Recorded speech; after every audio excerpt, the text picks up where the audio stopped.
নমস্কাৰ আজি 1 মাৰ্চ এই মুহূৰ্তত কেইবাটাও ব্ৰেকিং নিউজ আহি পৰিছে আমি আপোনালোকক খেসমূহ আগবঢ়াইছো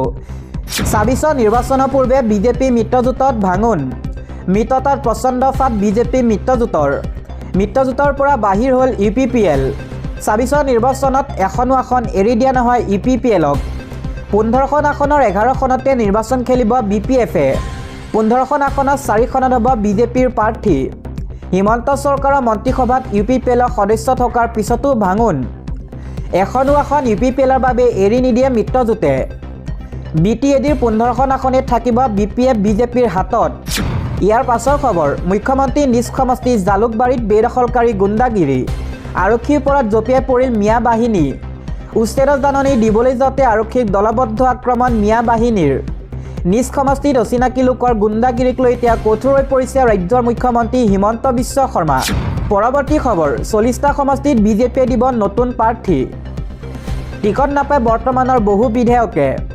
বিধায়কৰ টিকট কৰ্তন কৰিবলৈ সাজু হৈছে শাসকীয় দল বিজেপি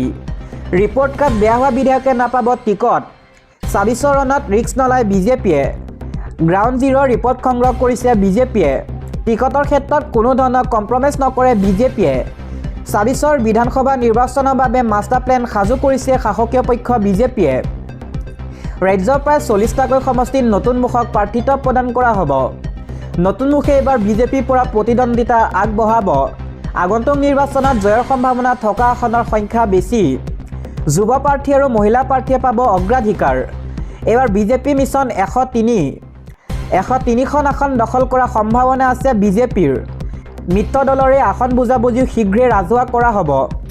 দিব লৈছোঁ আন এটা খবৰ কমিশ্যন অংক মাষ্টৰ যোগেন মহন ৰাজ্যত ওলাইছে কমিশ্যন অংক মাষ্টৰ কমিশ্যন মন্ত্ৰী হিচাপে পৰিগণিত হৈছে মন্ত্ৰী যোগেন মহন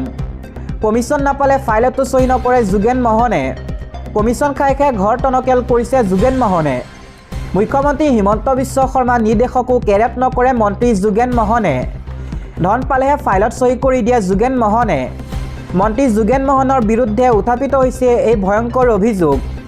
নিজকে ছুপাৰ চিএম বুলি ভাবে যোগেন মহনে লোক নিৰ্মাণ বিভাগৰ গৃহ নিৰ্মাণৰ নামত কমিশ্যন বজাৰ পতাৰ অভিযোগ উত্থাপিত হৈছে ফাইলত চহী কৰিবলৈ হ'লে যোগেন মহনক দিব লাগে কমিশ্যন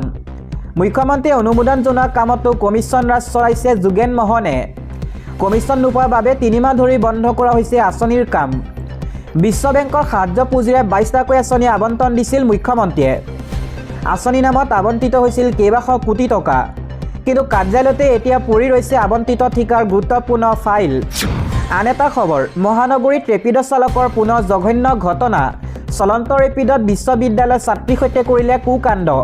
ৰেপিড' চালক মিণ্টু চহৰীয়া ৰেপিডত উঠি নিৰ্যাতনৰ সন্মুখীন এগৰাকী যুৱতী চলন্ত ৰেপিডত ছাত্ৰীগৰাকী বিভিন্ন অংগত হাত দিয়ে ৰেপিড' চালক মিণ্টু চহৰীয়াই লগে লগে ছাত্ৰীগৰাকীয়ে চিঞৰ বাখৰ কৰে মাতঘৰীয়াত ছাত্ৰীগৰাকীক এৰি পলায়ন কৰে মিণ্টু চহৰীয়াই নুনমাটি আৰক্ষীয়ে ইতিমধ্যে ভঙাগড়ৰ পৰা আটক কৰিলে মিণ্টু চহৰীয়াক সম্প্ৰতি নুনমাটি থানাত আৰক্ষীয়ে চলাইছে জেৰা মহানগৰীত ৰেপিড' চালকৰ পুনৰ এই জঘন্য ঘটনাই জোকাৰি গৈছে মহানগৰবাসীক দিব লৈছোঁ আন্তঃৰাষ্ট্ৰীয় প্ৰেক্ষাপটৰ এটা খবৰ ভয়ংকৰ আক্ৰমণৰ পাছতে প্ৰত্যুত্তৰ ইৰাণ আক্ৰমণ কৰি বিপদত পৰিছে ইজৰাইল ৭০টাকৈ মিছাইলৰে ইজৰাইলক লগে লগে দিলে প্ৰত্যুত্তৰ আমেৰিকা লগ লাগি ইৰাণৰ ৩০টাকৈ স্থানত আক্ৰমণ কৰিছিল ইজৰাইলে ইৰাণ আক্ৰমণৰ ২ ঘণ্টাৰ ভিতৰত ভয়ংকৰ প্ৰত্যুত্তৰ ইজৰাইলক দিলে ইৰাণে ইজৰাইলত বাজিছে যুদ্ধৰ চাইৰেন আক্ৰমণৰ লগে লগে ইৰাণৰ প্ৰতিৰক্ষা মন্ত্ৰীয়ে দিছিল সকিয়নি ভয়ংকৰ পৰিণামৰ সন্মুখীন হ'ব লাগিব আমেৰিকা ইজৰাইল ইৰাণক সকলো ফালৰ পৰা সহায় কৰিবলৈ আগুৱাইছে ৰাছিয়া শক্তিশালী ৰাছিয়াই ইৰাণক যোগান ধৰিব এয়াৰ ডিফেন্স ছিষ্টেম দিব লৈছোঁ আন এটা খবৰ আকাশৰ পৰা সৰি পৰিল বিমান আটাইকেইজন যাত্ৰীৰ মৃত্যু ভয়ংকৰ বিমান দুৰ্ঘটনাত হাহাকাৰ অৱস্থা দুৰ্ঘটনাত থিতাতে গ'ল ২০ জনৰ প্ৰাণ দক্ষিণ আমেৰিকাৰ দেশ বলিভিয়াত এই ভয়ংকৰ বিমান দুৰ্ঘটনাটো সংঘটিত হৈছে নিয়ন্ত্ৰণ হেৰুৱাই ব্যস্ত ৰাজপথত পৰিল কাৰ্গো বিমানখন থিতাতে নিহত হয় ২০ জন লোক আৰু আহত হয় ৭জনকৈ লোক বেংকৰ নোট কঢ়িয়াই আনিছিল বায়ুসেনা কাৰ্গো বিমানখনে বলিভিয়াৰ প্ৰশাসনিক ৰাজধানী লা পেজত এই দুৰ্ঘটনা সংঘটিত হৈছে